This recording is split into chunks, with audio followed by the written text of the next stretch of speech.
పాలసీపై శ్వేతపత్రాన్ని విడుదల చేశారు చంద్రబాబు. వైసీపీ హయాంలో అవకతవకలపై సిఐడి దర్యాప్తుకు సీఎం ఆదేశించారు.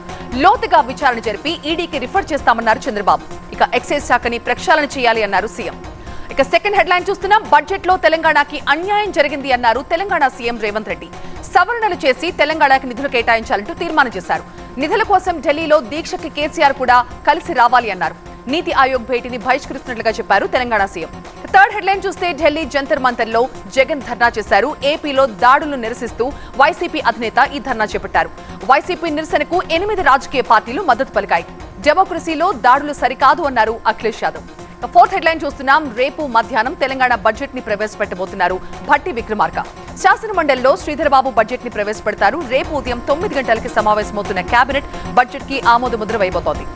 ధవళేశ్వరంలో 2వ ప్రమాద హెచ్చరిక కొనసాగుతోంది. అల్లూరు జిల్లా ఏజెన్సీ ప్రాంతం మొదలుకుని కోనసీమ వరకు పలు గ్రామాలు జలదిగ్బంధంలో చిక్కుకున్నాయి. లంక గ్రామాల ప్రజలు పడవలపై ప్రయాణం చేస్తున్నారు.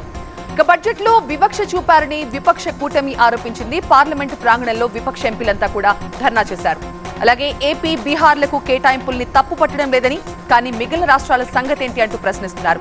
ఇక నేపాల్లో విమాన ప్రమాదానికి 18 మంది బలైపోయారు. ఖాట్మండులో టేకాఫ్ తీసుకుంటూ విమానం కుప్పకూలిపోయింది. ఈ ప్రమాదంలో పైలట్ ఒక్కరే ప్రాణాలతో బయటపడ్డారు.